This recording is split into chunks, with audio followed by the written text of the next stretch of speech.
제가 예전에 구신사임당 주원규 PD님을 처음 만났을 때 PD님께서 이런 이야기를 하시는 거예요. 내가 어제 친구랑 이야기를 했는데 끌어당김의 법칙이 맞냐에 대해서 토론을 하셨다는 겁니다. 끌어당김의 법칙이 뭔지 모르시는 분들을 위해서 시크릿이라는 책 아시죠? 수십 년간 한 20년째 베스트셀러를 지키고 있는 책인데 이 책에서 나오는 단어가 끌어당김의 법칙이고 그 뜻은 간절히 바라고 원하면 우주의 기운이 나를 도와서 그것이 이루어진다. 뭐 이런 내용입니다. 그런데 어쨌든 주PD님이 친구분이랑 이게 진짜냐, 정말로 간절히 바라고 원하면 그게 이루어지냐에 대해서 열심히 토론을 하셨대요. 근데 그 친구분이 하도 강하게 야 말이 되냐? 가짜다. 그래서 그냥 이야기하고 아 그래 가짜인가 보다 라고 이야기를 마무리하셨다고 합니다. 그리고 집에 돌아오는 길에 아 저 친구가 끌어당김의 법칙을 진짜 아니라고 생각하는구나 라고 생각하면서 그 친구의 카카오톡 프로필을 보셨대요. 그런데 그 친구 카톡 프로필에 일체유심조라고 적혀 있었다고 합니다. 일체유심조가 무슨 뜻이에요? 한자어를 풀면 모든 것은 오직 마음에서 지어내는 것이다. 즉 마음을 어떻게 먹냐에 따라 모든 게 달라진다. 이게 끌어당김의 법칙이랑 똑같은 말 아닌가요? 그게 그 말이잖아요. 그런데 이 말을 왜 하냐? 신기한 건 사람들이 뭐 끌어당김의 법칙이니 일체유심조니 뭐 마음이 어쩌니 막 하는데 사실 대부분 비슷한 말이거든요. 그런데 서로 야 그건 아니지, 끌어당김의 법칙은 틀렸어, 야 그게 뭐야, 이렇게 서로 맞다 틀리다 논쟁이 있습니다. 왜 이런 현상이 나타나는 걸까요? 우리가 자기계발계에서 끌어당김의 법칙이라는 걸 많이 말하지만 이 끌어당김의 법칙에도 여러 가지 계열이 존재하고 역사가 존재합니다. 그래서 관점 차이라는 게 존재하는 거예요. 그래서 오늘은 자기계발계의 영원한 뜨거운 감자죠. 끌어당김의 법칙의 역사와 이게 과연 맞는 말인가에 대해서 이야기해 보도록 하겠습니다. 끌어당김의 법칙이라는 법칙에 담긴 그 원조, 그 정수가 어디에서 시작이 됐을까요? 공식적인 유래는 아닙니다만 많은 자기계발서들을 읽고 관련된 지식을 찾아보면 종교에서 유래했다는 의견이 많습니다. 가령 아까 일체유심조 말씀드렸잖아요. 이 일체유심조라는 말이 초기 대승불교 경전에서 유래된 말이라고 합니다. 모든 일은 마음먹기에 따라 달라진다. 이걸 잘 보여주는 에피소드가 있죠. 대한민국 사람은 다 아는 에피소드, 원효대사 해골물입니다. 해골 바가지에 있는 물을 그냥 일반 바가지에 있는 물이라고 생각하고 마실 때는 그렇게 시원하고 좋은 물이었는데 아침에 일어나서 그게 해골 썩은 물이었다는 걸 알게 되자마자 토를 하게 된다는 거죠. 즉 똑같은 물을 마셔도 어떻게 마음을 갖냐에 따라 결과가 달라진다는 겁니다. 이게 바로 끌어당김의 법칙 중에서도 우리 마음 먹기에 달렸어 계열입니다. 끌어당김의 법칙이라는 말에도 여러 카테고리가 있어요. 그 중에 이건 좀 약한 버전이라 생각하시면 됩니다. 그리고 좀 동양 쪽 버전이에요. 불교에서 비롯된 마음먹기에 따라 달라진다. 이게 동양 쪽 계열이라면은 서양 쪽 계열도 있겠죠. 서양 쪽 끌어당김의 법칙의 원조가 뭐냐? 바로 성경입니다. 끌어당김의 법칙이 기독교 교리다 라거나 혹은 기독교가 끌어당김의 법칙에 관한 내용이다 라고 말하는 게 아닙니다. 왜 그러냐? 이 끌어당김의 법칙이 시크릿이란 책에 나온 건데 이게 기본적으로 서양서잖아요. 그리고 이 책에서 인용된 많은 사람들도 다 서양 사람들이에요. 근데 그 사람들이 전부 다 기독교 문화란 말이에요.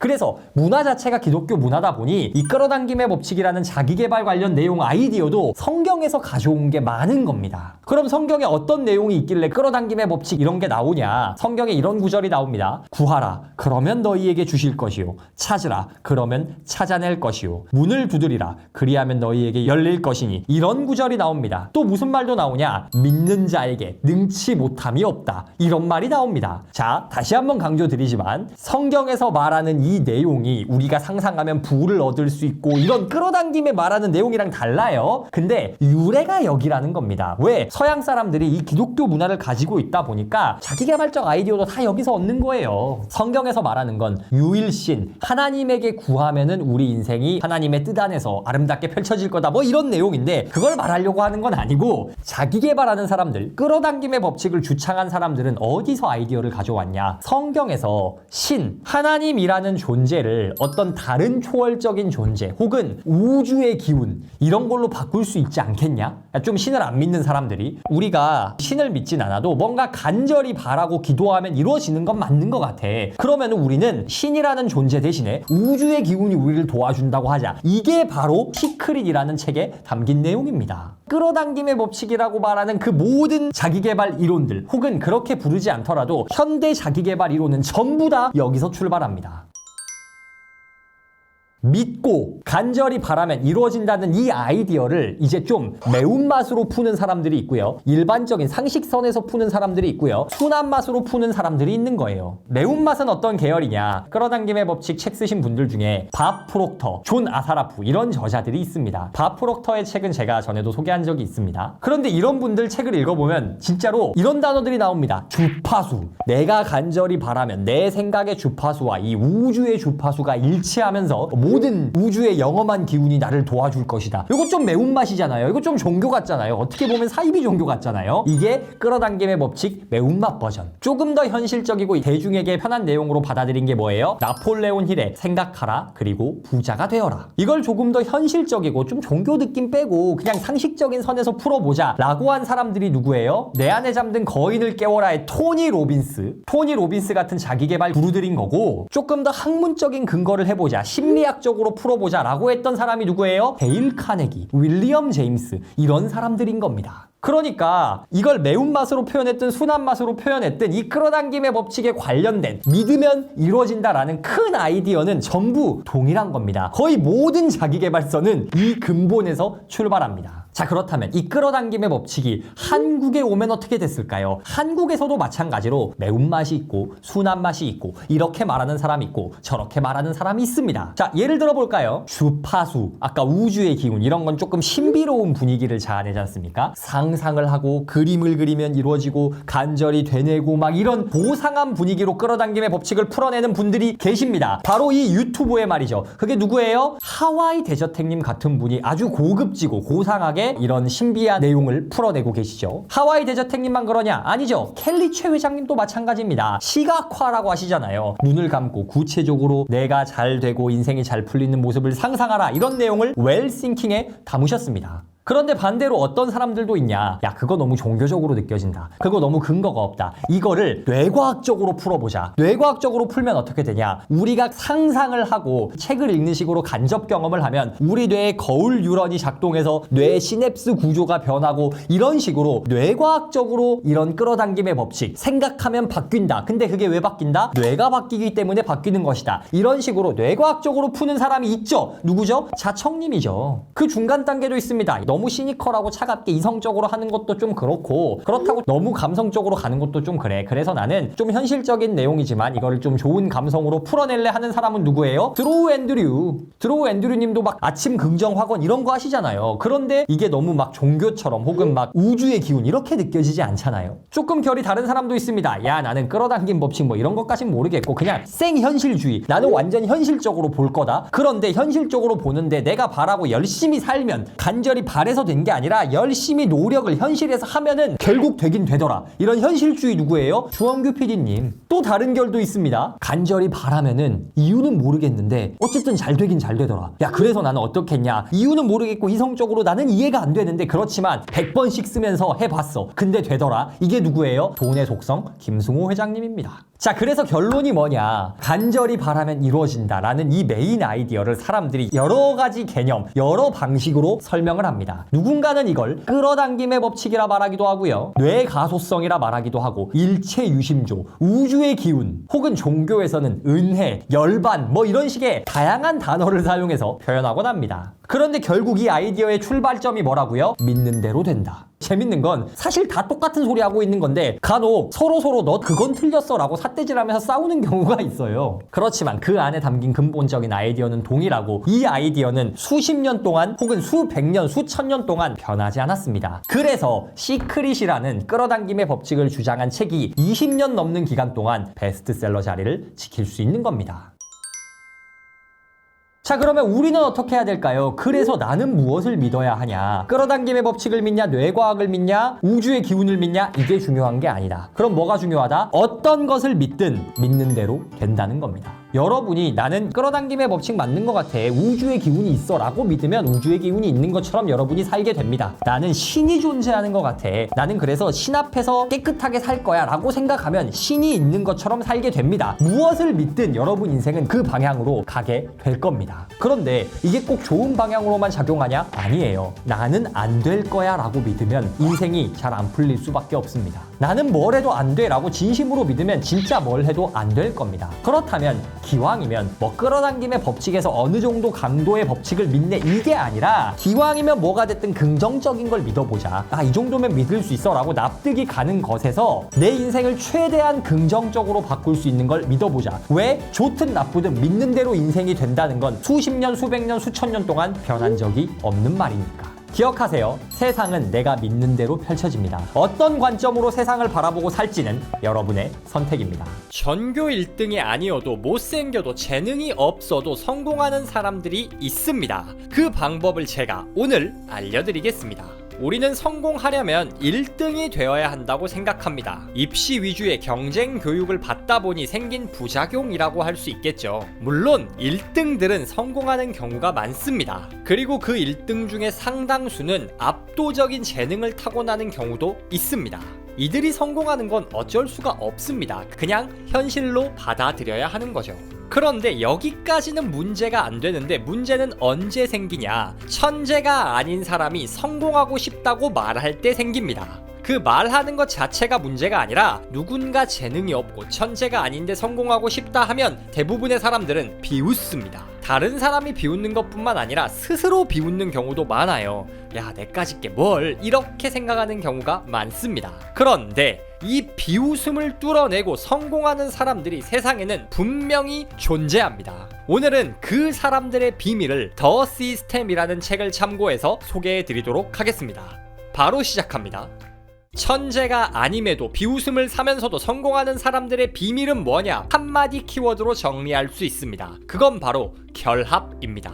책에서는 이렇게 말합니다. 성공에 관해서는 한 가지에서 탁월한 것보다는 두 가지 보완적인 기술에서 적당히 잘하는 편이 낫다. 한 분야에서 특출난 탁월한 능력을 발휘해서 성공하는 건 천재들의 영역인 경우가 많습니다. 물론 노력도 중요하지만 재능 있는 사람이 노력까지 하면 이기기 쉽지 않겠죠. 그런데 이런 천재들의 게임을 하지 않고도 성공할 수 있는 방법이 있습니다. 즉 일반인의 영역이 존재합니다. 그 영역이 바로 결합입니다. 여러 개의 유용한 스킬, 능력을 결합하면 천재 못지않은 때로는 천재를 이기는 정도의 성공을 할 수가 있다는 겁니다.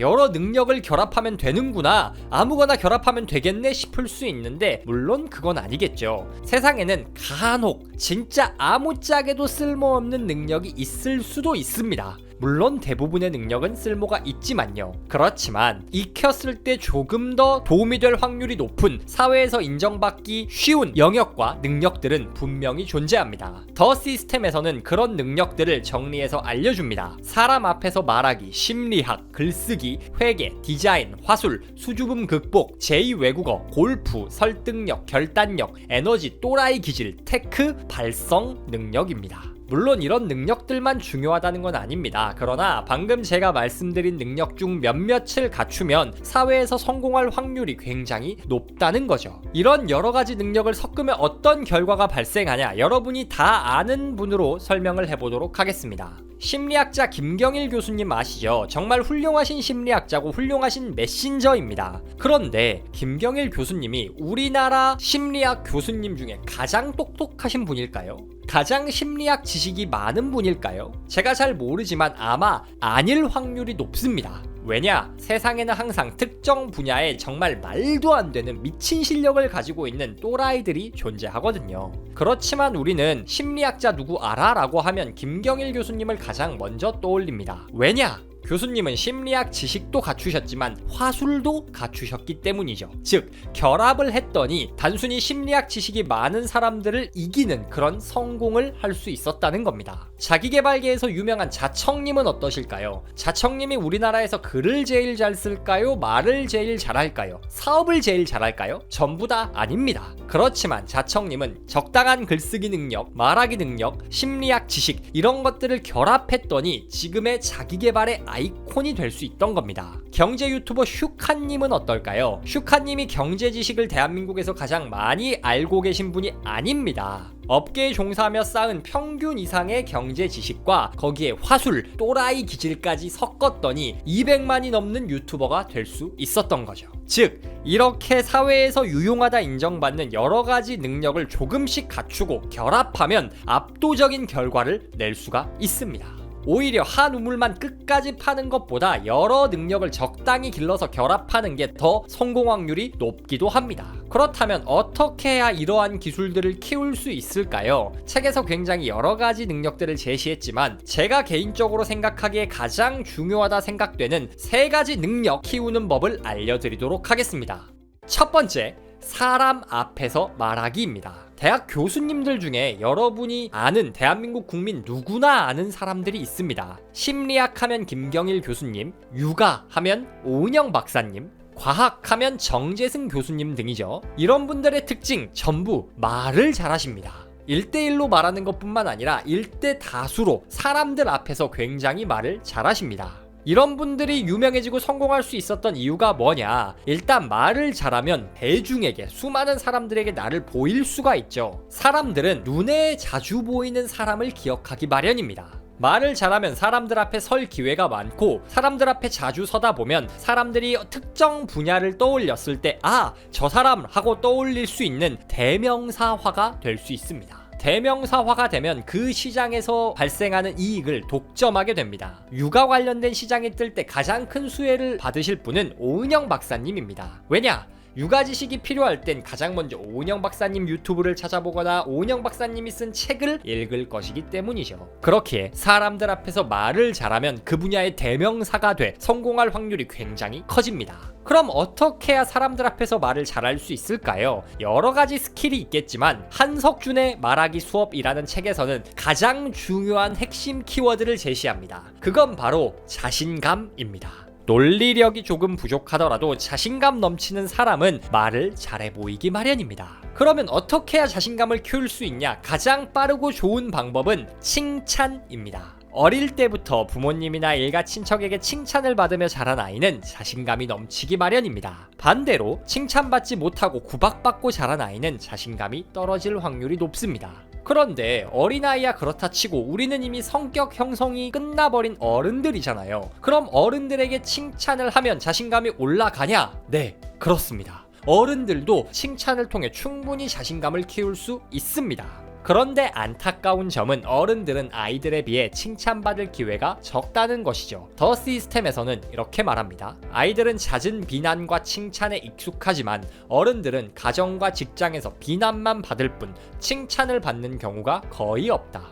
어른들은 다정한 말 한마디에 굶주려 있다. 어른들은 칭찬 주고받기가 참 힘듭니다. 각자 자기 일하느라 바빠서 서로서로 칭찬해주지 않아요. 그렇다면 어떻게 성인이 칭찬을 받고 자신감을 키울 수 있냐? 가장 좋은 방법은 자기 자신을 칭찬해주는 겁니다. 다른 사람이 칭찬해줄 때까지 기다리는 게 아니라 내가 나 자신을 칭찬하는 거죠. 오늘 떨지 않고 말 끝까지 한 것만 해도 정말 잘했어. 오늘 말할 때 표정 좋았던 것 같아. 정말 잘했어 라고 스스로를 칭찬하면 자신감이 커집니다. 또 다른 방법은 내가 먼저 남을 칭찬하는 겁니다. 내가 주변 사람들을 칭찬하면 아마 처음에는 뭐야 뭐 잘못 먹었어? 왜 그래? 그럴 겁니다. 그렇지만 이 칭찬이 생활화가 되면 칭찬받는 사람이 가만히 받고만 있으면 좀 민망하잖아요. 그러니 역으로 나에게도 칭찬을 해줄 겁니다. 이런 식으로 칭찬을 자주 해서 자신감을 키우는 게 사람들 앞에서 말을 잘하게 되는 가장 확실한 방법입니다. 두 번째, 심리학입니다. 더 시스템에서는 심리학이 우리 일상에 어떤 영향을 미치는지를 구체적인 사례를 통해서 소개합니다. 가령 부동산 중개인들은 가장 안 좋은 집을 먼저 보여주는 경향이 있다고 합니다. 왜냐? 처음에 이 집 별론데 싶어놔야 그 다음에 적당한 집을 보여줘도 괜찮네요 라고 구매할 확률이 올라가기 때문이라고 하죠. 우리가 물건을 구매할 때 가격에도 이 심리학 원칙이 적용되어 있습니다. 사람들은 그냥 10,000원이라고 써져 있는 것보다 원래 30,000원인데 할인해서 10,000원이라고 했을 때 더 구매할 확률이 높다고 합니다. 왜냐? 분명히 돈을 쓴 건데 이득 봤다는 기분이 들어서 더 쉽게 구매한다고 하죠. 이런 식으로 우리 일상 곳곳에는 심리학이 숨어 있습니다. 그리고 우리가 무슨 일을 하든 심리학 지식을 접목시키면 굉장히 큰 성과를 낼 확률이 올라갑니다. 그 이유가 뭘까요? 세상에는 좋고 나쁨을 평가하는 객관적인 기준이 없기 때문입니다. 책에서는 이렇게 말합니다. 질적 수준이 높다고 해서 반드시 성공하진 않으며 그 질적 수준은 무엇을 기준으로 하느냐에 따라 평가가 달라진다. 앞서 제가 사람들은 1등을 해야 성공할 수 있다고 생각한다는 말씀을 드렸습니다. 그런데 육상 경기처럼 기록으로 측정되는 분야라면 모를까 대부분의 분야는 객관적으로 좋고 나쁨을 평가하기가 힘듭니다. 가령 음식점을 간다고 생각해 볼게요. 음식점 중에 진짜 별로인 쓰레기 같은 집은 누구나 구분 가능합니다. 그런데 맛이 일정 수준 이상이 되면 어디가 더 맛있다라고 말하기가 상당히 힘듭니다. 그나마 같은 메뉴를 다루는 식당이라면 모를까 다른 메뉴를 취급하는 식당들은 상호 비교가 거의 불가능합니다. 그렇다면 누군가가 그 식당 어때? 맛있어, 괜찮아 라고 말할 때 기준이 뭐냐? 그 식당에서 느꼈던 감정입니다. 종업원이 얼마나 친절하게 서빙을 해줬나, 집주인이 얼마나 따뜻했나, 음식이 얼마나 특색 있었나 등 그 식당에서 밥을 먹을 때 느낀 경험, 그 경험에서 비롯된 감정을 통해서 우리는 수준을 판단한다는 거죠. 유튜브도 마찬가지입니다. 자기개발 채널들 정말 많죠. 그런데 누구나 이 채널은 진짜 별로네 하는 채널들은 구분할 수 있습니다. 그런데 어느 정도 이상 수준이 된다 하는 말이 다 비슷합니다. 그런데 조회수, 구독자 수는 달라집니다. 왜냐? 각자 특색이 다르기 때문입니다.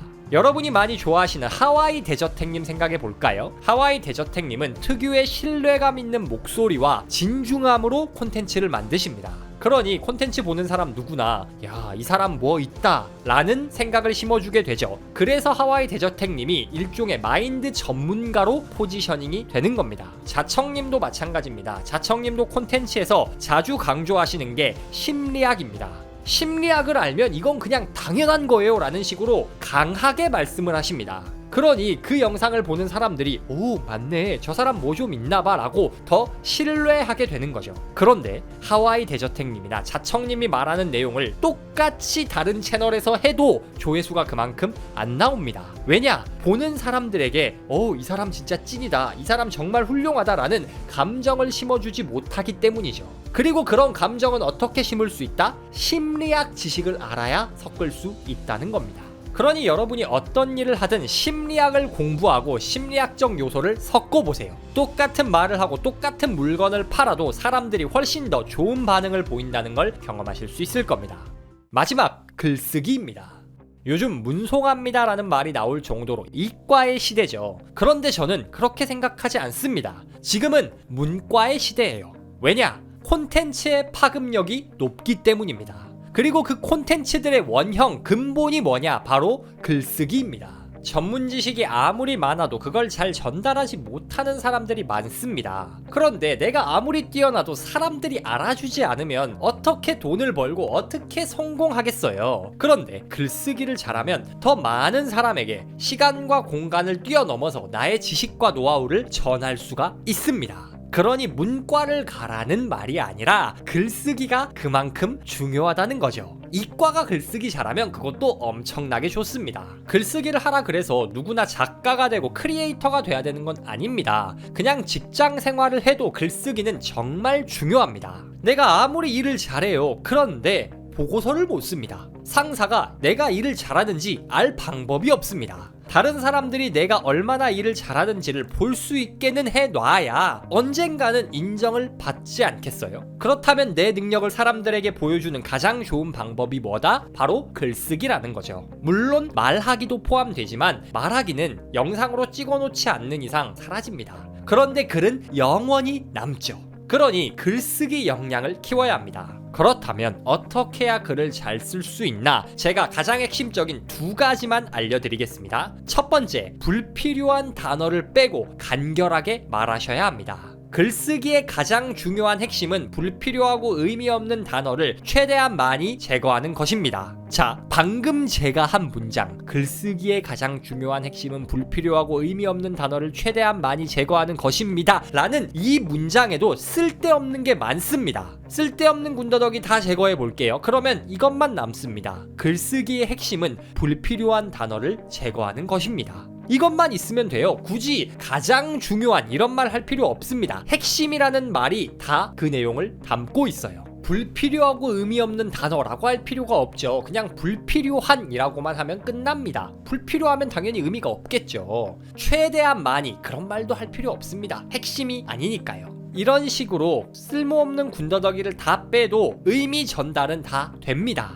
의미 전달에 문제 없는 건 싹 빼고 간결하게 쓰는 게 글을 잘 쓰는 첫 번째 원칙입니다. 두 번째는 두괄식입니다. 글을 잘 쓰는 법에 대해서 말하거나 글을 쓴다면 시작할 때 여러분 글 잘 쓰고 싶으면 두괄식으로 쓰세요. 이렇게 먼저 핵심을 말하라는 겁니다. 가끔 사람들이 빌드업을 한다고 여러분 글을 잘 쓰는 데는 여러 가지 방법이 있잖아요. 그런데 그 중에서 가장 중요한 방법이 제 개인적인 생각에는 뭐냐면 이렇게 돌려서 가는 분들이 계세요. 근데 그것보다 여러분 두괄식으로 쓰셔야 합니다. 왜냐하면 이런 식으로 먼저 핵심을 던지고 그 다음 설명을 풀어나가는 게 더 강력하고 이해하기 좋은 글이 됩니다. 여러분이 어떤 일을 하든 여러분의 생각과 지식을 논리적이고 간결한 글로 쓸 수 있다. 그것만으로 여러분의 성공 확률은 몇 배가 올라갑니다.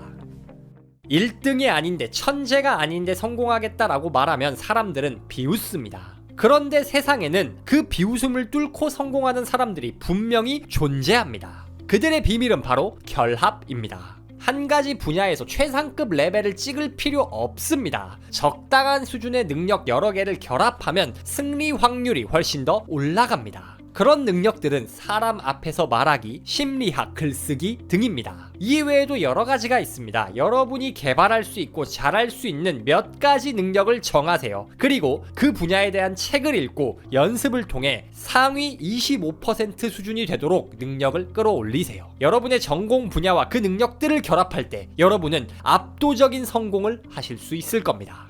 여러분, 가난한 사람에겐 이것이 없지만 부자들에겐 이것이 있습니다. 그렇다면 이것이 있냐 없냐가 부자가 될지 말지를 결정한다고 말해도 과언이 아니겠죠. 이게 뭘까요? 그걸 지금부터 제가 말씀드리도록 하겠습니다. 흔히 성공하려면 필요한 게 뭐야? 라고 물어보면 많은 사람들이 목표라고 답합니다. 단기, 중기, 장기 목표를 세우고 하나하나 돌파해 나가야 성공할 수 있다라고 많이들 말하죠. 굉장히 이성적이고 합리적으로 들리는 말입니다. 그런데 그게 아니다 라고 하는 사람이 있습니다. 그 사람이 쓴 책에서는 이렇게 말합니다. 목표는 패배자들을 위한 것이며 시스템은 승자들을 위한 것이다. 목표는 패배자들이나 갖는 거라는 겁니다. 굉장히 위험한 말이죠. 그러면 승자들에게 뭐가 있냐? 시스템이 있다는 겁니다. 즉, 시스템이 있냐 없냐에 따라 부와 성공이 결정된다고 해도 과언이 아니라는 겁니다. 오늘 소개할 책은 더 시스템입니다. 왜 이 책에서는 승자들은 시스템을 갖고 있다고 말하는지, 여기서 말하는 시스템이 뭔지 제가 지금부터 말씀드리도록 하겠습니다. 책에서는 이렇게 말합니다. 목표란 한 번 달성하면 끝나는 무언가인 반면에 시스템은 더 나은 인생을 위해 규칙적으로 행하는 무언가라고 해두자. 시스템에는 마감 시간이나 한계가 없다. 목표가 도착 지점이라면 시스템은 과정입니다. 그런데 목표는 이 도착 지점에 도달해야, 목표를 달성해야 의미가 있습니다. 그렇다면 그 성공이 찾아오기까지 과정은 전부 실패가 되는 겁니다. 그런데 성공을 하고 부자가 되는 게 어디 쉽던가요? 당연히 어렵습니다. 그런데 이 멀리 있는 지점, 목표를 나의 성공과 부의 기준으로 삼아서는 여기까지 가기도 전에 지쳐서 포기하게 됩니다. 패배자들이나 목표를 가지고 있다는 게 이런 이유에서입니다. 목표를 대부분 실패합니다. 대부분 달성하지 못합니다. 그러니 실패자들을 양산한다는 거죠. 그런데 시스템은 어떤가요? 마치 컴퓨터가 어떤 명령을 수행하듯 그냥 하는 겁니다. 시스템의 성공 여부는 그날 필요한 그때 누군가 명령한 작업을 수행했냐 안 했냐에 따라서 결정됩니다.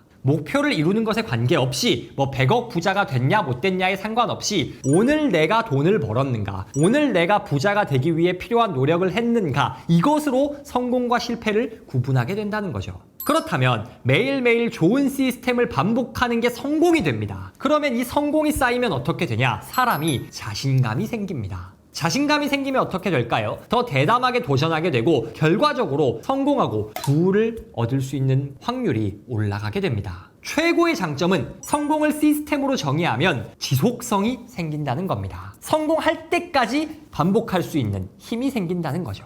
이처럼 승자는 시스템을 중요시합니다. 즉, 과정과 습관을 중요시합니다. 그러니 당장 결과가 달성됐는지에 관계없이 매일매일 성공과 승리를 경험하는 겁니다. 책에서는 이렇게 말합니다. 당신의 원대한 계획들을 목표로 생각하지 마라. 당신의 에너지와 인맥 그리고 기술을 한 단계 더 끌어올리기 위한 과정의 일부로 받아들여라. 그 관점에서 바라보아야 당신이 크고 흥미로운 프로젝트들을 진행하는 동안 매일 승자의 기분을 느낄 수 있게 된다. 시스템을 가져야 승자가 될 수 있습니다. 그렇다면 도대체 어떤 시스템으로 어떤 습관을 반복해야 우리가 성공할 수 있는 걸까요? 부자가 되기 위해, 성공하기 위해 매일 반복해야 할 시스템을 제가 3가지 알려드리도록 하겠습니다.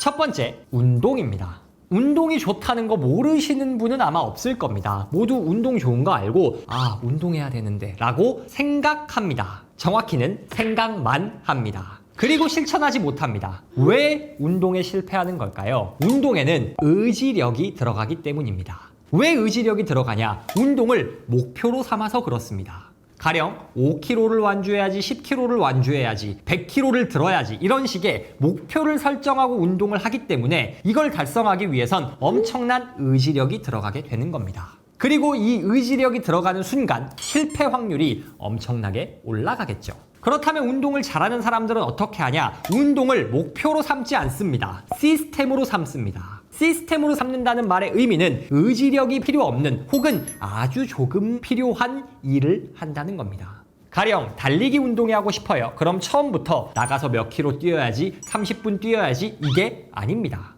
오늘은 잠자리에서 새벽 6시에 일어나기만 해야지. 피곤하면 다시 눕더라도 일단 일어나야지. 이게 시작입니다. 그 다음은 어떨까요? 오늘은 일어나서 옷만 갈아입어 봐야지. 그 다음은 운동화만 신어 봐야지. 문 밖에만 나가봐야지. 1층까지만 나가봐야지. 나가서 100m라도 걷기라도 해봐야지. 이렇게 의지력을 발휘할 필요 없이 혹은 아주 조금만 발휘하면 되게 조금씩 다음 단계로 나아가는 시스템을 구축해야 운동을 습관화할 수 있다는 겁니다.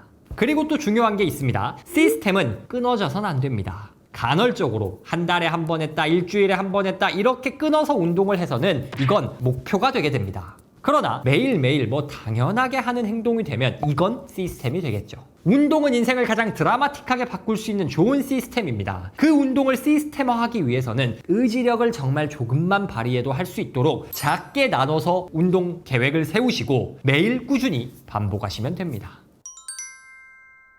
매일 반복해야 할 두 번째 시스템, 긍정선언입니다. 책에서는 이렇게 말합니다. 당신의 아이디어가 이루어질 가능성이 희박하다고 걱정하지 마라. 그건 당장 중요한 문제가 아니다. 지금은 당신의 아이디어가 큰 성공을 거두고 그것을 만끽하는 모습을 상상하라. 당신의 아이디어가 지금 당신의 에너지에 연료를 공급하도록 하라. 당신이 인생에서 무엇을 이루길 원하든 한껏 고양된 에너지가 당신을 그곳으로 데려다 줄 것이다.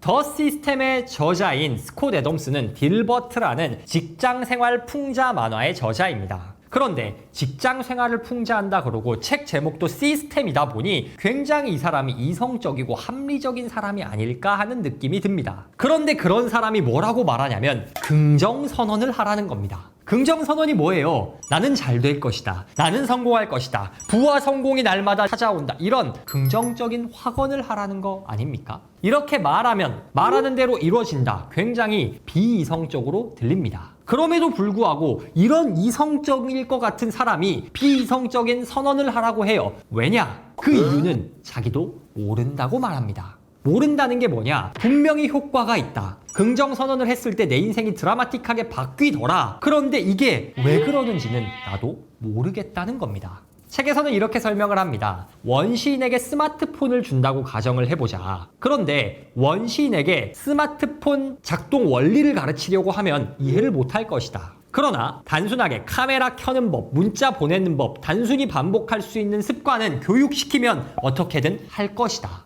그러나 그 원시인은, 그 시스템은, 메커니즘은 이해할 수 없을 것이다. 원시인에게 스마트폰을 주면 어떻게든 사용은 하겠지만 이해는 할 수 없습니다. 우리가 생각하는 긍정선언도 이와 똑같다는 겁니다. 분명히 효과가 있고 작동하는데 왜 그런지는 모르겠다는 거죠. 굳이 논리를 들어서 설명을 해보면 긍정선언을 하면 사람이 자신감이 커지니 더 대담하게 시도를 하게 되고 그 결과 성공할 확률이 높아진다. 이런 설명을 붙일 수는 있겠지만 어디까지나 뇌피셜일 뿐입니다. 그럼에도 불구하고 분명한 건 이 긍정선언이 효과가 있다는 겁니다. 그럼 이 긍정선언을 시스템화하려면 어떻게 해야 하냐? 운동을 매일 해야 했듯 이것도 매일 하시면 됩니다. 아침에 눈 뜨자마자 거울 앞에 가서 오늘도 좋은 하루가 시작됐다. 나는 오늘도 성공할 것이다. 이런 긍정적인 말 몇 마디라도 하시면 이게 습관이 되고 시스템이 되면 내가 이해할 수 없어도 이 선언이 인생을 긍정적으로 바꾸기 시작합니다.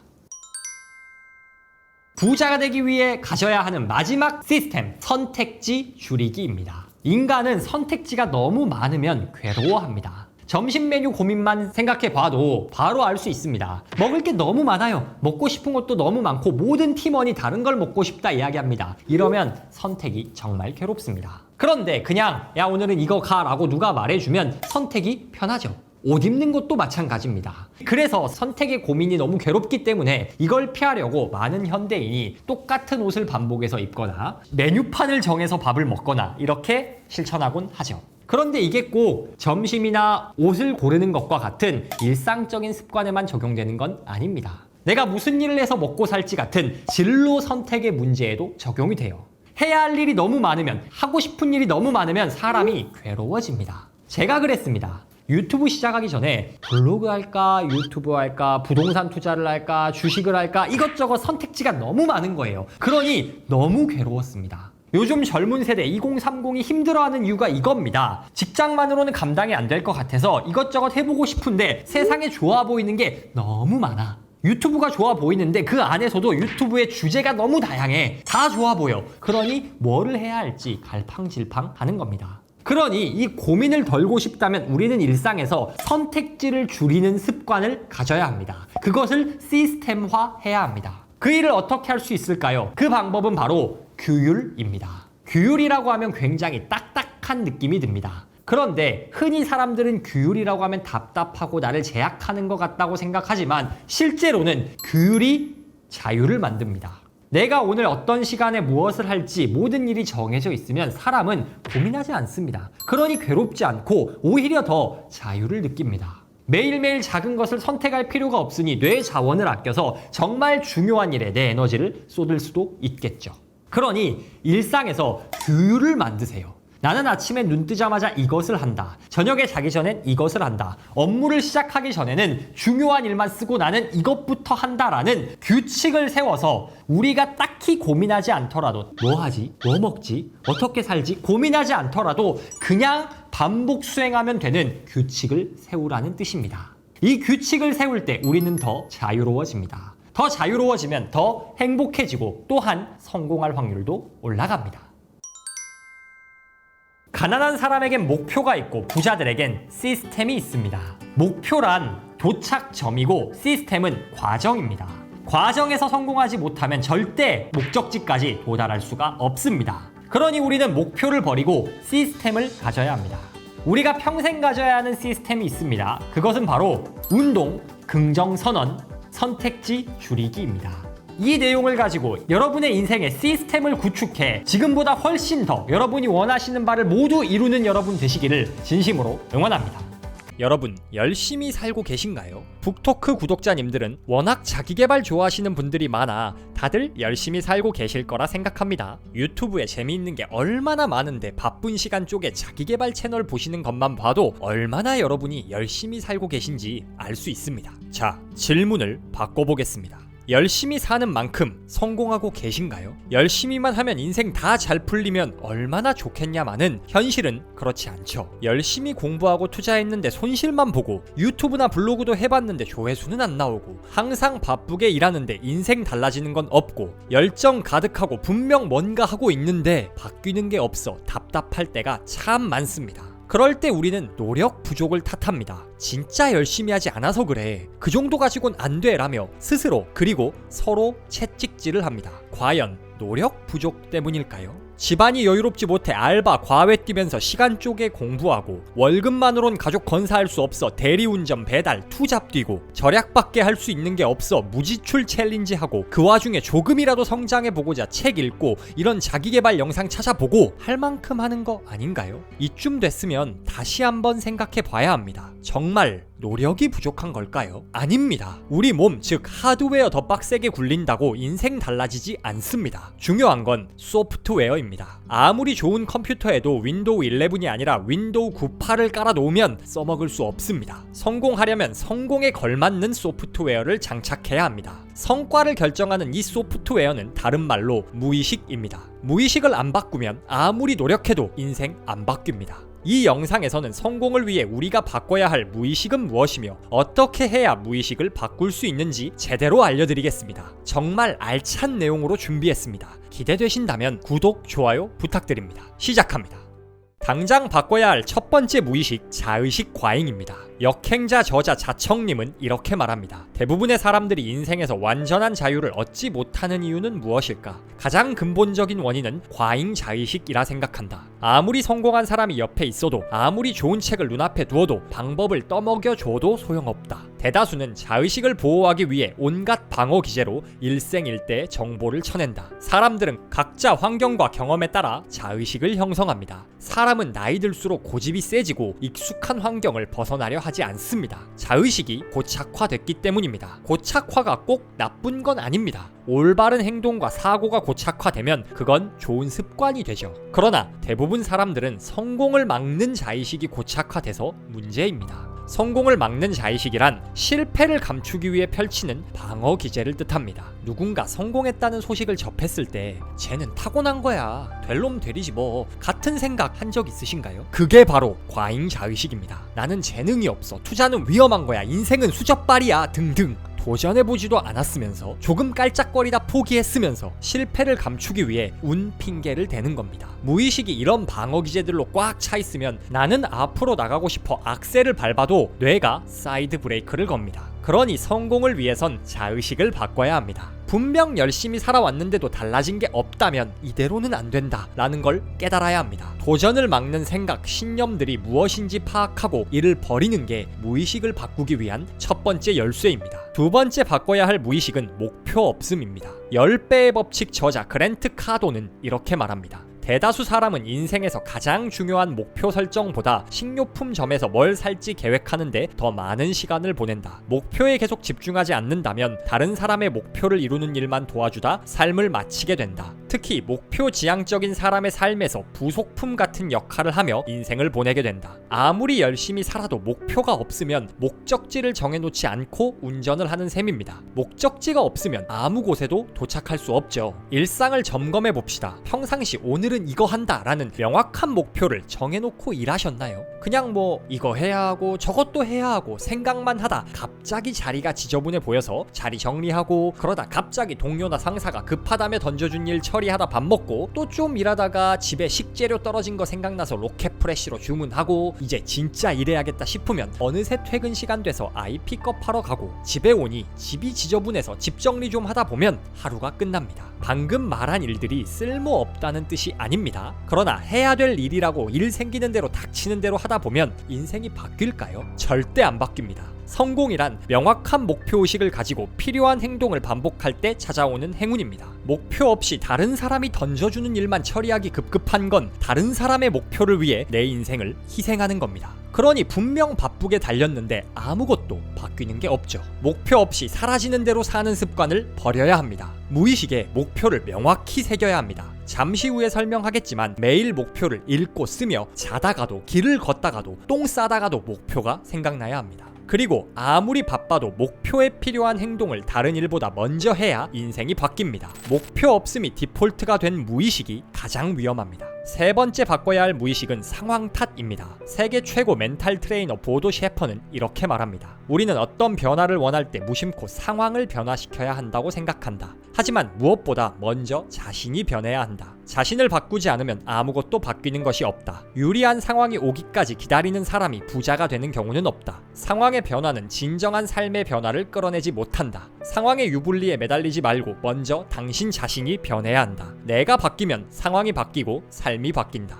시장 상황이 안 좋아서, 시간이 없어서, 우리 집이 가난해서 등등 실패 이유로 갖다 붙일 수 있는 상황은 끝도 없이 많습니다. 물론 상황이 진짜 안 좋을 수 있죠. 그런데 상황 탓한다고 달라지는 건 아무것도 없습니다. 제가 채널 조회수 가끔 좀 안 나올 때 유튜브 알고리즘 진짜 너무하네 생각할 때가 있습니다. 그런데 그러면 유튜브가 쟤 빡쳤네? 그럼 알고리즘 태워줄게 할까요? 그럼 진짜 좋겠네요. 그럴 때 제가 할 수 있는 건 어떤 책, 어떤 내용 소개해야 더 많은 분들이 좋아해 주실까 고민하고 계속 영상을 만드는 것 뿐입니다. 상황을 바꿀 수 있는 건 오직 나 자신뿐입니다. 경제가 안 좋아서 투자에 실패했다고요? 워런 버핏이 투자만 70년을 했는데 경제 안 좋았던 적이 한두 번일까요? 삼성전자가 지금까지 성장하는데 위기가 없었을까요? 중요한 건 상황이 아니라 상황을 극복할 능력을 갖추는 겁니다. 일이 잘 풀리지 않을 때 상황 탓하는 자신을 발견하신다면 기억하세요. 바로 그 생각을 버려야 합니다. 모든 책임은 나에게 있다 생각해야 상황을 극복할 노력을 시작할 수 있습니다.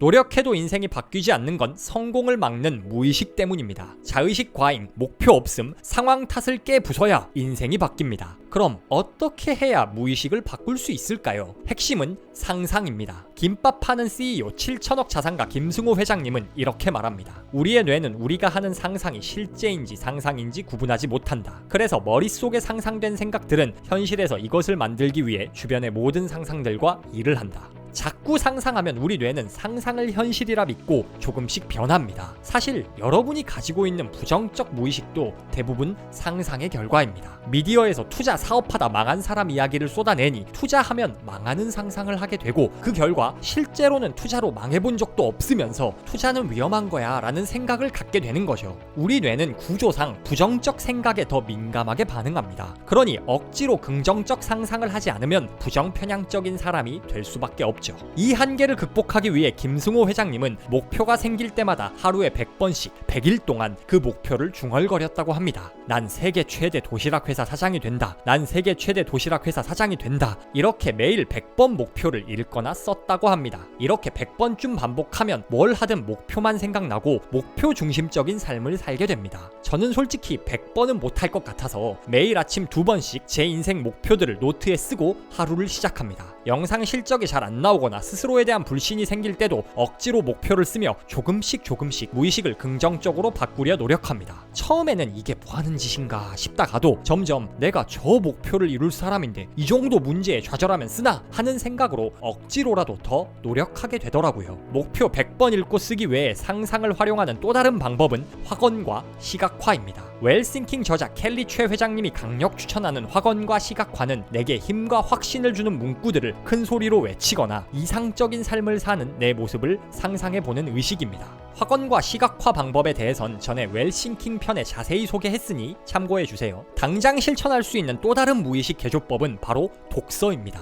역행자 저자 자청님은 이렇게 말합니다. 인간에겐 거울 뉴런이라는 게 있어서 타인의 행동을 보기만 해도 본인이 직접 하는 것과 비슷한 반응을 뇌에 일으킨다. 이런 점을 잘 이용하는 게 바로 좋은 자기계발서 읽기다. 좋은 자기계발서엔 성공한 사람들 이야기가 가득합니다. 이 이야기를 읽으며 우리는 자신도 모르게 저자와 비슷한 삶을 사는 내 모습을 상상합니다. 그리고 앞서 말했듯 우리 뇌는 상상과 현실을 구분하지 못합니다. 모범적인 삶을 직접 사는 것과 똑같은 효과가 있는 겁니다. 책값 비싸봤자 2만원인데 2만원에 몇천억 부자들의 삶을 간접 체험해보는 셈이죠. 좋은 영상을 보는 것도 마찬가지입니다. 물론 책만 읽고 영상만 본다고 다는 아닙니다. 그러나 적어도 인생을 바꾸기 위한 행동을 하기에 적합하게 무의식을 뜯어 고쳐줄 수는 있습니다. 책과 영상은 내가 직접 만나기 힘든 저자들을 간접적으로 만나 무의식을 개조하는 가장 좋은 수단입니다.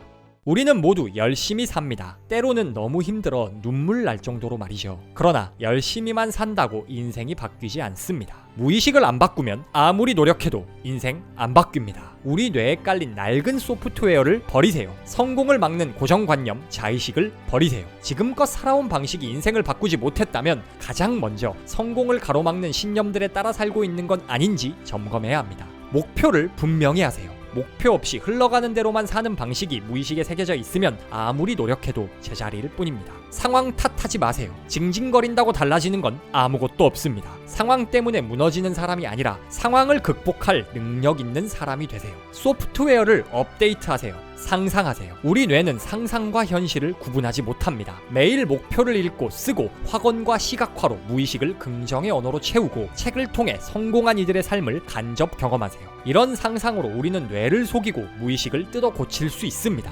그리고 무의식이라는 소프트웨어가 업데이트 됐을 때 비로소 열심히 사는 만큼 성과가 나기 시작합니다. 북토크와 함께 성공 소프트웨어를 업데이트해 나가실 우리 구독자님들을 진심으로 응원합니다. 여러분, 경제적 자유 얻고 싶으신가요? 제가 가장 빨리 경제적 자유를 얻을 수 있는 방법 딱 알려드리겠습니다. 단 한 단어만 기억하시면 됩니다. 바로 레버리지입니다. 그거 대출받고 주식할 때 쓰는 말 아님? 맞죠? 그런데 좀 더 넓은 뜻이 존재합니다. 레버리지는 당신이 살아있음을 느끼지 못하게 만드는 모든 것을 아웃소싱하는 기술이다. 레버리지는 당신의 목표와 비전에 따라 당신의 삶을 살아가는 태도다. 레버리지는 돈을 벌고 지속적인 변화를 만들어내기 위해 당신의 가치를 우선하고 그 외의 모든 것을 줄이거나 제거하는 기술이다. 레버리지란 내 가치에 맞지 않는 일 혹은 중요하지 않은 일은 모두 안 하거나 위임하는 기술입니다. 우리 모두가 아는 큰 부자들은 모두 이 레버리지의 귀재들입니다. 삼성 이재용 회장님은 그룹 전체 업무량에 비하면 0.1%도 직접 하지 않으실 겁니다. 그럼에도 삼성이 돈을 벌면 가장 이익을 보는 건 이재용 회장님이죠. 일론 머스크는 직접 전기차를 만들지 않습니다. 그럼에도 테슬라가 팔렸을 때 가장 돈을 많이 버는 건 일론 머스크입니다. 어떻게 이게 가능한 걸까요? 이들은 자신이 가장 큰 가치를 창출할 수 있는 일, 타 회사 CEO를 만나거나 그룹 전체의 방향성을 결정하는 일에만 집중하고 나머지 모든 일은 직원들에게 월급 주며 레버리지 했기 때문입니다. 즉, 일을 적게 했기 때문입니다. 경제적 자유는 이렇게 얻는 겁니다. 당신이 행복한 삶과 시간적인 자유를 원한다면 더 열심히, 더 오래 일하라는 성공의 법칙이 근거 없는 망상이라는 것을 알아야 한다. 우리는 돈을 벌려면 열심히 일해야 한다고 착각합니다. 열심히 일해서 버는 돈은 내가 일하지 않는 순간 끝입니다. 아무리 소득이 높아도 저녁, 주말도 없고 가족과 보낼 시간도 없습니다. 이건 우리가 원하는 경제적 자유가 아닙니다. 진정한 경제적 자유는 최대한 일을 안 할 때, 즉 레버리지 할 때 찾아옵니다. 여러분도 지금 바로 레버리지를 활용하실 수 있습니다. 그 방법을 지금부터 알려드리겠습니다.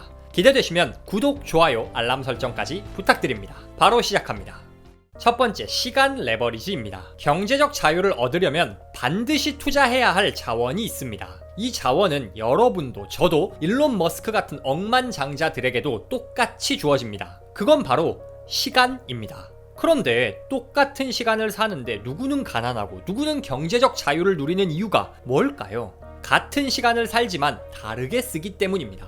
레버리지에서는 시간을 세 가지 종류로 구분합니다. 첫째, 낭비된 시간. 둘째, 소비된 시간. 셋째, 투자된 시간입니다. 낭비된 시간이란 의미 없이 보내버린 시간을 뜻합니다. 인스타 피드, 유튜브 쇼츠, 무한 알고리즘에 빠져 흘려 보내버린 시간을 뜻합니다. 만원 할인 받으려고 30분, 1시간, 쿠팡, 네이버, 알리 다 돌아다니면서 낭비한 시간을 뜻합니다. 소비된 시간은 돈을 벌어주긴 하는데 지속적 가치는 만들지 못하는 시간을 뜻합니다. 직장에서 정해진 월급 받고 일하는 것도 다 소비된 시간입니다. 배우는 거 하나 없이 남이 시키는 일만 기계적으로 하는 것, 이게 소비된 시간이고 이건 시급의 많고 적음에 관련이 없습니다. 셋째, 투자된 시간입니다.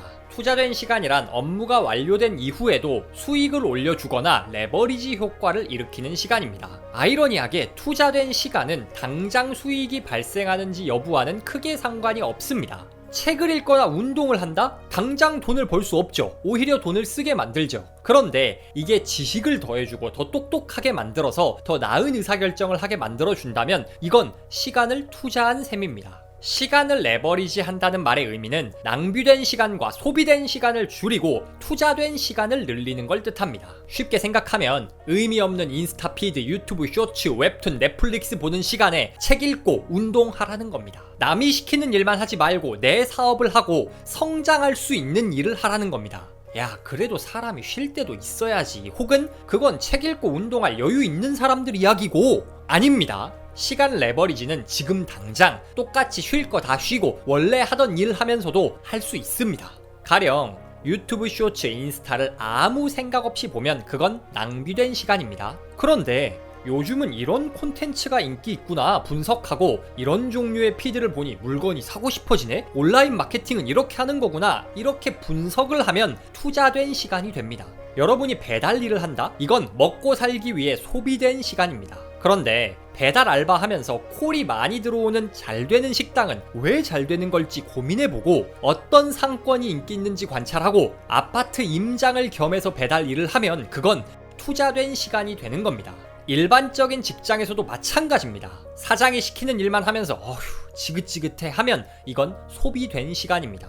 반면 우리 회사가 돈을 어떻게 버는지, 한 달 비용, 이익률은 어떻게 되는지 분석하고 보다 효율적 구조를 고민하면 미래 내 사업을 위해 시간을 투자하고 있는 셈입니다. 이처럼 그 어떤 일을 해도 시간의 성격을 투자된 시간으로 바꿀 수 있습니다. 성공하는 사람들은 이렇게 투자된 시간의 비율이 압도적으로 높습니다. 중요한 점은 아까 말씀드렸다시피 투자된 시간이 당장 수익과는 큰 상관이 없다는 겁니다. 가령 책을 읽거나 운동하는 거 혹은 부동산 임장 다니면서 투자 공부하는 건 당장은 돈이 전혀 되지 않습니다. 오히려 돈을 쓰게 만들죠. 유튜브 하는 것도 마찬가지입니다. 구독자 없고 수익이 발생하지 않는 상태에선 돈이 벌리지 않습니다. 그러면 사람들은 야 그거 할 시간에 편의점 알바를 하면 몇십만 원은 더 벌었겠다 라고 말합니다. 이건 진짜 아무것도 모르는 개소리입니다. 시급 받아서 직접 번 10만원보다 단돈 1000원이라도 사업, 투자를 통해 번 수동적 소득이 더 가치 있습니다. 장기 수익률이 다르기 때문입니다. 시급으로 버는 돈은 장기 수익률이 제로입니다. 이건 시급이 많고 적고와 관계없습니다. 시급이 1만원이든 10만원이든 일하지 않으면 끝이니까요. 초고연봉을 받는 극소수를 제외하곤 시급만으로 부자가 될 수는 없습니다. 그런데 유튜브 영상은 쌓아놓으면 어느 한 영상이 대박나는 순간 모든 영상 조회수가 같이 상승하며 기하급수적 수익을 만들어냅니다. 부동산 임장 열심히 다니며 좋은 아파트 고르는 안목을 쌓아놓으면 제대로 투자했을 때 수익률이 무한대로 올라갑니다. 작은 돈을 벌어도 장기 수익률이 높다는 뜻이죠. 시간을 투자한다는 말의 의미는 장기 수익률이 높은 일에 시간을 쓰라는 겁니다. 장기적 안목으로 시간을 레버리지 하세요. 당장 수익이 발생하지 않고 미련해 보이는 일일지라도 더 큰 수익을 만들어낼 수 있는 투자된 시간을 늘리세요. 이게 바로 경제적 자유를 얻은 사람들이 시간을 레버리지하는 방법입니다. 둘째, 일 레버리지입니다. 우선순위와 후순위를 명확히 정하지 않으면 모든 업무가 동일한 시간과 공간을 차지하게 되는 것이다. 그러나 그 어떤 업무도 동등하지 않다.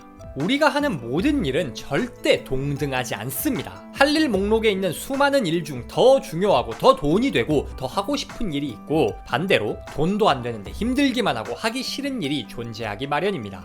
파레토의 법칙 많이 들어보셨죠? 우리가 내는 성과, 쉽게 말해 버는 돈의 80%는 전체 업무 중 20%가 결정한다는 법칙입니다. 삼성전자로 따지면 반도체 하나 생산하고 휴대폰 하나 더 파는 것보다 이재용 회장님이 해외 경영자들 만나 큰 거래 한 건 수주하는 게 성과의 80% 아니 그 이상을 결정할 겁니다. 여러분이 출판사를 운영한다고 가정합시다. 성과의 80%는 좋은 저자를 섭외하고 그 책을 마케팅하는 데서 나옵니다. 오탈자 점검하고 인쇄 정산하고 하는 등의 일은 업무량은 많지만 전체 성과에는 크게 영향을 미치지 못하는 부분이죠. 그렇다면 출판사 대표 입장에서는 자신은 좋은 저자를 만나는 일에 집중하고 다른 일들은 직원에게 맡기는 게 더 경제적인 선택이라는 겁니다. 일을 레버리지 한다는 말의 뜻은 이처럼 성과 대부분을 결정하는 일에만 집중하고 중요하지 않은 일은 최대한 미루거나 위임해야 한다는 걸 뜻합니다. 그런데 중요한 일에 집중해야지 머리로는 이해를 해도 사람들이 잘 실천을 못합니다. 첫 번째 이유는 기준이 없기 때문입니다. 어떤 일을 위임해야 할지 그렇지 말아야 할지 판단하지 못해서 거기에 맡기고 싶은 일이 있어도 위임하는데 돈이 드니까 망설여집니다. 이 고민을 해결하기 위해서 딱 돈으로 기준을 제시해 드리겠습니다. 레버리지에선 소득 창출 가치라는 개념을 제시합니다. 소득 창출 가치 계산법은 다음과 같습니다. 여러분이 일주일에 버는 돈을 한 주에 근무하는 시간으로 나누세요. 가령 일주일에 100만원을 버는데 50시간 일한다? 그럼 여러분 시간당 가치는 2만원인 겁니다. 그럼 여러분은 다른 사람에게 맡기는 비용이 시간당 2만원 이하인 일은 전부 위임해야 된다는 거죠. 2만원보다 돈이 더 들면 직접 해야 하고요. 가령 청소가 너무 하기 싫다? 그런데 청소 서비스 이용 금액이 시간당 15,000원이다. 그렇다면 이건 돈 주고 맡기는 게 나은 겁니다. 물론 앞서 말했듯 당장 돈이 안 돼도 장기적 관점에서 필요한 일들이 있습니다. 이런 일들은 이렇게 돈으로 계산하면 안 됩니다. 그러나 돈을 기준으로 위임 여부를 결정하는 건 내가 하기 싫은 일, 중요하지 않은 일을 걸러내는데 하나의 기준이 됩니다. 위임을 못하는 두 번째 이유, 못 믿어서입니다. 다른 사람이 나만큼 잘하지 못할 거라 생각하고 하나하나 챙기지 않으면 불안해서 잠이 안 오기 때문이죠. 그런 우리에게 저자 롭 무어는 이렇게 말합니다. 현재 하고 있는 업무 중에서 일부 또는 대부분을 놓지 않으면 당신은 성장할 수 없다. 당신은 당신만큼 그 일을 잘할 수 있는 사람이 없다고 생각할지 모르지만 그것은 착각이다. 다른 사람도 할 수 있다. 당신은 단지 적절한 사람들을 찾아내고 그들이 당신의 비전에 동화되도록 돕고 그들을 신뢰하면 된다. 세상에 나 아니면 안 되는 일은 별로 없습니다. 다른 사람도 여러분만큼 충분히 잘할 수 있습니다. 여러분이 다른 사람에게 일을 맡겼는데 결과물이 만족스럽지 않다? 그건 대부분 상대가 능력이 부족해서보다 의사소통이 제대로 되지 않아 생긴 문제입니다. 그 어떤 사람도 나와 생각이 100% 일치할 수 없습니다. 알아서 잘 딱 깔끔하고 센스 있게 해주세요 라고 말해도 저 사람이 생각하는 센스와 내가 생각하는 센스가 다릅니다. 그러니 뭘 제대로 하는 게 없어 라고 성질내지 말고 여러분이 원하는 바를 상대에게 정확히 전달하고 교육하면서 일을 맡겨야 합니다. 많은 사장님들이 하는 착각이 돈 주고 맡겼으니 잘하겠지? 입니다. 이건 말도 안 되는 소리입니다. 일단 잘한다의 기준이 사람마다 다르고 사장 마인드와 직원 마인드가 같을 수 없잖아요. 그러니 일을 제대로 위임하려면 지속적으로 상대를 교육하면서 믿어주고 전적으로 맡겨야 합니다. 인적 레버리지는 하루아침에 가능한 일이 아니다. 다른 사람이 당신의 일을 인수하도록 교육하는 과정이 필요하다. 당신은 그들이 그 과정에 참여할 수 있도록 관심을 기울이고 변화를 받아들일 수 있는 시간을 주어야 한다. 그리고 이러한 과정이 쉽지 않을 거라고 솔직하게 말해야 한다. 성과를 결정하는 핵심적인 일을 빼고 전부 위임하세요. 여러분의 소득 창출 가치를 계산하고 가치보다 적은 비용이 드는 일은 다 맡기세요. 돈 주고 맡겼다고 알아서 잘해오길 기대하지 말고 여러분이 원하는 가치와 목표를 지속적으로 공유하며 믿어주세요. 일을 맡기는 인적 레버리지는 부단한 노력을 통해서 완성됩니다. 셋째, 지식 레버리지입니다.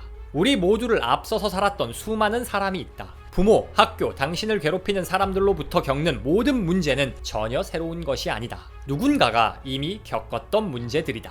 인생은 문제의 연속입니다. 경제적 자유라는 남들보다 원대한 목표를 세운 사람이면 더더욱 많은 문제를 만날 겁니다. 그런데 우리가 겪는 이 모든 문제들은 사실 우리보다 먼저 경제적 자유를 달성한 선배들이 겪어본 문제입니다. 그렇다면 굳이 내가 머리 싸매고 고군분투해가며 문제를 해결하기보단 그냥 답지를 꺼내보면 됩니다. 그 답지는 바로 책입니다. 이 세상 모든 문제 중 90% 이상은 이미 책에 정답이 쓰여져 있습니다. 나머지 10%도 90%를 해결하다 보면 능력치가 올라가 저절로 해결할 수 있습니다. 책은 이미 나보다 앞서간 거인들의 어깨에 올라타 가볍게 장애물을 뛰어넘는 최고의 레버리지 수단입니다. 책 레버리지가 요즘처럼 효과가 좋을 때가 없습니다. 주변에 매일 책 읽는 사람 얼마나 있나요? 한국인 절반이 1년에 한 권을 안 읽습니다. 문제를 접할 때마다 한 달에 한 권 읽기만 해도 최소 상위 10% 이상이 되는 겁니다. 세상에는 오늘도 수많은 문제에 대한 정답을 담고 있는 좋은 책들이 쏟아져 나오는데 그걸 안 본다? 이건 일부러 인생 하드하게 살겠다는 것과 마찬가지 소리입니다. 그러니 책을 읽으세요.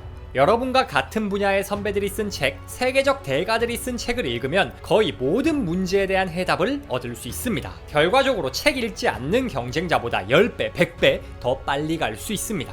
지식을 레버리지하는 두 번째 방법은 파트너십입니다. 책 쓴 저자들만 나와 같은 문제를 겪어본 게 아닙니다. 현업에 함께 종사하고 있는 다른 동료들도 같은 문제를 겪습니다. 신기한 건 꼭 같은 분야 사람이 아니어도 된다는 겁니다. 업종이 다르고 사람 성격이 달라도 성공이라는 분야는 굉장히 넓어서 일정 경지에 오르면 다 비슷한 문제를 겪고 비슷하게 해결해 갑니다. 그러니 동시대를 사는 훌륭한 사람들을 만나면 문제를 훨씬 빨리 해결하고 성장할 수 있는 인사이트를 얻을 수 있습니다. 여러분과 함께 도전하고 있는 사람들, 그 중에 나보다 조금 더 나은 사람들을 찾아가세요. 레버리지에선 이렇게 말합니다. 당신은 그룹에서 가장 돈과 경험이 부족한 사람이어야 한다. 인간은 그 사람이 가장 자주 어울리는 5사람의 평균이라는 말이 있습니다. 그러면 나보다 뛰어난 사람 5명과 자주 어울리면 자동으로 내가 업그레이드 되는 겁니다. 나보다 나은 사람을 찾아다니세요. 요즘은 무료 독서 모임, 오프라인 사업가 모임 등이 많습니다. 그런데 이런 모임들은 퀄리티 검증이 안 되는 경우도 많죠. 개인적으로 추천하는 건 돈이 좀 들더라도 확실히 나보다 나은 사람들이 모여있는 모임을 가던가 컨설팅을 받던가 하는 걸 추천드립니다. 강의를 듣는 것도 좋고요. 당장은 돈이 아까울 수 있어도 이게 장기적으로 보면 들인 돈에 비해 엄청난 수익으로 돌아올 거라 확신합니다. 물론 돈을 내도 별로 도움 안 되는 모임도 많고 세상에 사기꾼도 많습니다. 그런데 10만원짜리 모임 9군데가 별로여도 모임 하나에서 1000만원 이상 인사이트를 얻으면 10배 이상 수익률이 나옵니다. 확률적으로 인적 네트워크에 투자하는 것만큼 수익률 높은 투자가 없습니다. 인적 네트워크는 가장 가치 있는 자산이다. 성공은 장기적인 관계와 신뢰로부터 출발한다. 그 관계로부터 레버리지의 크기가 결정되며 성공은 당신의 비전을 지지하는 사람들과의 조화에 달려있다. 지식을 레버리지하세요. 나보다 앞서간 선배들이 쓴 책을 읽고 비슷한 고민을 하고 있거나 나보다 조금 먼저 가고 있는 사람들을 찾아가세요. 세상 그 어떤 천재도 혼자 책상에서 머리 싸고 고민만 해서 성공한 사람 없습니다. 모두가 자기보다 나은 사람들의 지식을 레버리지했습니다. 기억하세요. 세상에는 거의 모든 것에 대한 답이 이미 나와 있습니다. 더 많은 일을 열심히 해야 경제적 자유를 얻을 수 있는 게 아닙니다. 오히려 장기적으로는 더 적은 일을 하고 중요한 일에만 집중해야 경제적 자유를 얻을 수 있습니다. 노력이 성공을 만드는 게 아니고 올바른 노력과 레버리지가 성공을 만듭니다. 시간을 레버리지하세요. 똑같은 시간을 살아도 낭비된 시간, 소비된 시간이 많아서는 절대 성공을 이룰 수 없습니다. 투자된 시간이 많아야 합니다. 똑같은 일을 하더라도 장기 수익률이 높은 일을 하고 하나라도 더 배우는데 시간을 투자하세요. 일을 레버리지하세요. 성과의 80%는 20%의 행동이 결정합니다. 여러분은 바로 그 20%에 집중해야 합니다. 중요하지 않은 일 중 비용이 내 소득 창출 가치보다 낮은 일은 전부 위임하세요. 지식을 레버리지하세요. 책에는 거의 모든 문제에 대한 답이 나와 있습니다. 혼자 고군분투하며 머리 싸매고 있지 말고 타이탄들의 어깨에 올라타세요. 나보다 나은 사람을 만나며 끊임없이 배우고 성장하세요. 레버리지는 자본주의 사회에서 성공할 수 있는 치트키를 담은 책입니다. 아무리 많은 돈을 벌어도 저녁도 주말도 없는 가짜 부를 얻는 방법이 아니라 진정한 경제적 자유를 얻어낼 수 있는 방법을 가장 잘 알려주는 책입니다. 부와 성공뿐 아니라 인생을 100% 누리고 싶으신 모든 분들께 이 책을 강력히 추천합니다. 여러분, 부자가 되려면 둘 중 하나는 해야 합니다. 사업을 하던가 투자를 해야 하죠. 그런데 투자는 비교적 친근합니다. 주식이나 부동산은 일상에서 접근하기가 굉장히 쉽기 때문이죠. 그런데 사업이라고 하면 뭔가 부담스럽고 무섭습니다. 만약에 여러분이 사업이란 말을 들었을 때 뭔가 무섭다, 부담스럽다, 지극히 정상입니다. 왜 그런 걸까요? 배워본 적이 없습니다. 학창시절처럼 선생님이나 교수님이 사업 방법을 친절하게 알려주면 정말 좋을 것 같은데 학교에선 그런 걸 가르쳐주지 않죠. 그래서 요즘 사업가들은 이렇게 사업을 한다는 걸 알려주는 선생님 역할을 해줄 수 있는 좋은 책을 소개해드리도록 하겠습니다. 나는 돈이 없어도 사업을 한다입니다. 이 책의 저자는 할머니한테 배운 잼 제조법으로 슈퍼잼을 만들어서 100억이 넘는 자산가가 됐습니다. 그리고 이 저자는 1988년생으로 아직 30대 초반입니다. 이 책을 참고해 요즘 부자들, 젊은 부자들이 어떻게 사업을 하고 어떻게 성공하는지 그 비결을 알려드리도록 하겠습니다. 첫 번째, 완벽을 추구하지 마라. 아이디어란 극히 미미한 존재다. 어떤 아이디어든 최초의 결과물은 완전히 엉망이라고 생각해도 무방하다. 진정으로 설득력을 얻을 때까지 아이디어를 더 구체적으로 구상하고 반복적으로 수정해야 한다. 사업을 시도했다 망하거나 혹은 도전도 해보지 못하는 사람들의 특징이 있습니다. 바로 완벽함을 추구한다는 겁니다. 한 번에 대박 날 수밖에 없는 아이디어를 만들려고 하고 완벽한 사업 구조를 짜려고 합니다. 그런데 이건 사실 완벽주의가 아닙니다. 완벽주의라고 포장하고 있지만 그냥 안 해도 될 걱정을 사서 하는 겁니다. 대부분의 실패하는 사람들은 생기지도 않은 일을 걱정하면서 이건 안 돼, 저건 안 돼 고민을 합니다. 왜 그런 걸까요? 딱 하나입니다. 도전하기 무서우니까. 자기가 도전하기 무서운 걸 아이디어를 못 찾아서 나는 아이디어만 있으면 돼. 나는 이것만 해결되면 되는데 라면서 합리화하는 겁니다. 그래야 내가 노력하지 않는 걸 정당화할 수 있기 때문입니다. 거기에 또 뭐냐? 애당초 완벽한 아이디어라는 건 존재할 수가 없습니다. 세상 모든 상품이나 서비스는 매년 업그레이드가 됩니다. 회사들도 시스템이나 직급이 맨날 바뀌잖아요. 왜 그런 걸까요? 항상 나아질 구석이 있거든요. 인류가 지금 소비하는 모든 상품들 중에 100년 전과 비교해서 업그레이드 안 된 게 뭐가 있을까요? 공기랑 물 정도 있을까요? 심지어 대기업에서 판매하는 이미 성공적인 서비스들도 그렇게 매년 업그레이드를 하는데 사업 시작하는 단계에서는 아이디어나 사업 구조나 아이템이 어떻게 완벽할 수가 있을까요? 그런데 그럼에도 완벽한 아이디어를 만들려고 자꾸 노력합니다. 이건 뭐냐? 끝이 없는 싸움이에요. 거기에 처음부터 완벽하게 준비하려고 하면 어떻죠? 돈이 많이 듭니다. 그런데 사업을 시작하는 단계에서 돈이 많이 있을 리가 없죠. 그러니 어떻게 해야 하냐? 허접한 아이디어라도 일단 실행을 해봐야 합니다. 실행해보고 문제를 발견해서 달고 닦는 겁니다. 그러면서 점점 개선해 나가는 겁니다. 저자인 프레이저 도어티는 일단 집에서 할머니가 만들어준 잼 레시피를 가지고 잼을 만들었습니다. 그리고 포장해서 동네 노상에서 팔았습니다. 그러다 인기가 좀 있으니까 마트에 입점시키고 온라인으로 판매하고 이렇게 단계적으로 개선하면서 나아간 겁니다. 처음부터 완벽한 잼을 만들고 공장 차리고 이렇게 안 했다고요. 즉 일단 부족하게라도 시도해보면서 배우는 수밖에 없다는 겁니다. 저자가 잼을 팔았다고 말했잖아요. 그런데 그 잼이 처음부터 맛이 완벽했을까요? 할머니가 알려준 레시피대로 만들었는데 할머니 잼이 세상에서 제일 맛있었겠습니까? 아이 뭐 그래, 할머니 손맛 인정. 할머니 잼은 그렇다 치고 그거 배워서 손자가 만들면 그게 맛있었겠어요? 처음부터? 여러분 자녀가 잼을 만들면 그게 맛있겠습니까? 당연히 아닐 겁니다. 그런데도 사업이 된다니까요? 왜? 만들면서 시도해보면서 점차 업그레이드하면 되니까. 맛만 업그레이드하는 게 아니라 마케팅, 유통 이런 것들 다 만들고 개선하면 되니까 결국 처음엔 아이디어가 부실해도 사업이 된다는 겁니다. 완벽한 아이디어를 만들 시간에 일단 부딪혀 봐야 합니다. 그게 바로 요즘 사업가들 그리고 지금 사업을 시작하는 여러분이 성공할 수 있는 비결입니다. 두 번째, 일단 2등이 되라. 많은 사람들이 실패하는 또 다른 이유가 있습니다. 그건 바로 1등이 되려고 하는 겁니다. 1등 되려고 하다 보니 어떤 결과가 나오냐? 기존 1등을 압도할 수 있는 서비스, 엄청난 상품을 만들려고 노력을 합니다. 그런데 그게 쉬울까요? 당연히 안 되죠. 처음부터 기준치를 1등 이상으로 잡혀놓으니까 아무것도 못하게 됩니다. 당연히 그 결과 실패하게 되죠. 거기에 또 다른 함정이 있습니다. 사람들이 자기만 특별하고 천재인 줄 아는 경향이 있습니다. 지금 어떤 물건이 시장 1등이에요. 그런데 내가 사업에 진입을 하면서 야, 이걸 사는 사람들은 다 바보야. 가령 어떤 브랜드 옷이 지금 인기가 있어요. 근데 야, 저 옷은 미적 감각 뛰어난 내가 보건대 안 예뻐. 소재도 안 좋아. 그러니까 나는 내가 만든 정말 예쁜 디자인에 고급 소재를 써서 옷을 만들어서 팔아야지. 그러면 내가 1등 할 거야. 이런 함정에 빠집니다. 물론 여러분이 천재 디자이너라서 대박이 나는 경우가 있을 수도 있습니다. 한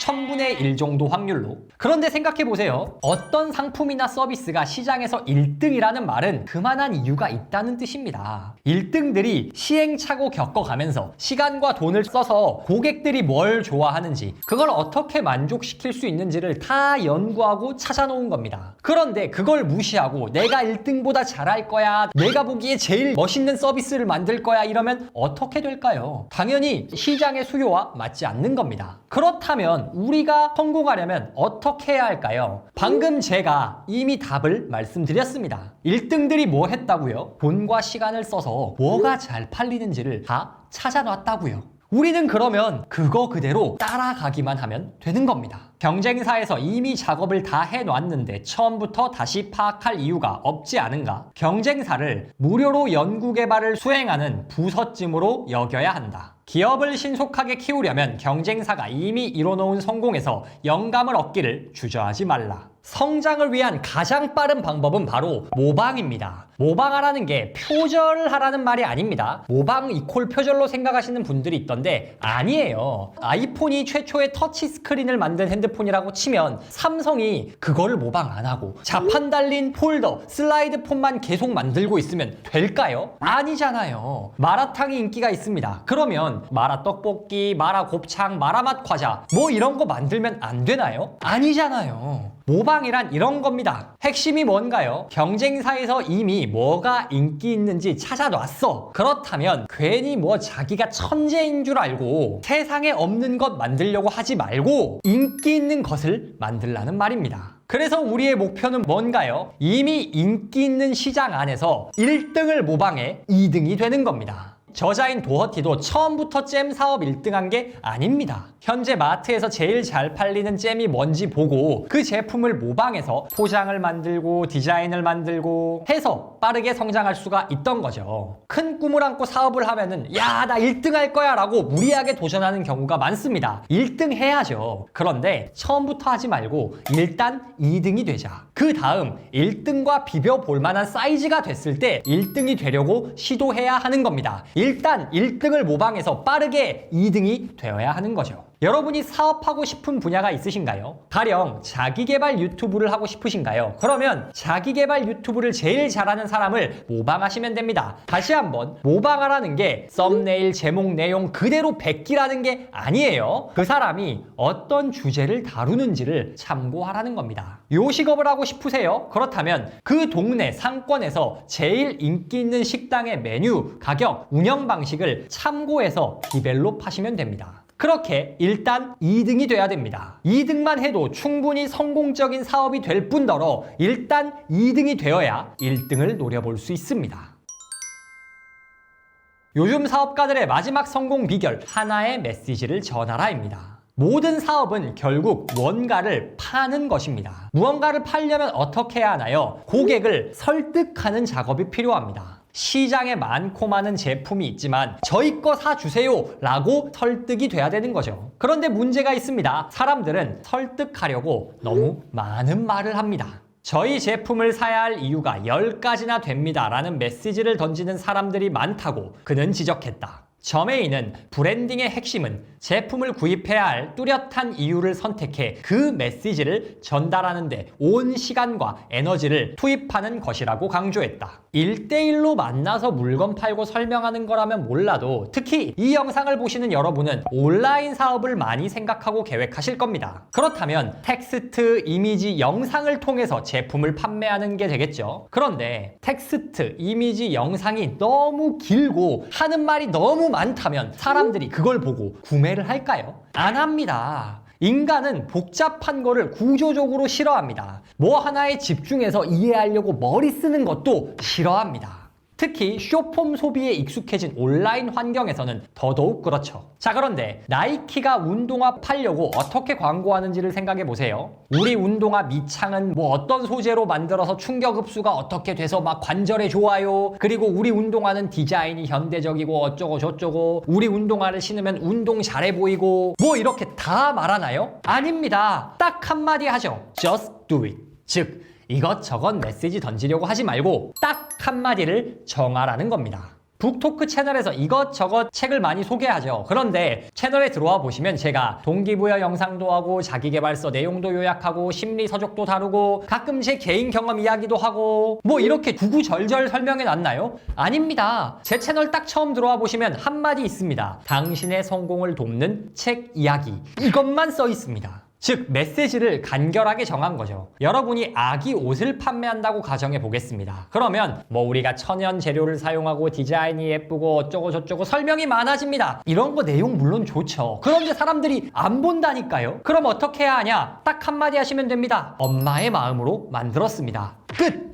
이렇게 제일 좋은 한 메시지를 전하셔야 합니다. 그리고 더 좋은 방법은 그 메시지를 이미지로 바꾸는 겁니다. 책에서는 이렇게 말합니다. 브랜드가 전하려는 하나의 메시지를 이미지로 바꾸는 것이 중요하다. 어떤 광고를 하든 글로 쭉 하는 것보다는 이미지로 심플하게 제시하는 게 훨씬 더 강력합니다. 인테리어 업체라면 뭐 100마디 말로 인테리어 잘한다 설명하는 것보다 비포 애프터 사진 넣어놓는 게 훨씬 더 강력하다는 거죠. 하나의 메시지를 정하고 심플하게 전달하세요. 그게 바로 성공적인 사업을 만드는 방법입니다.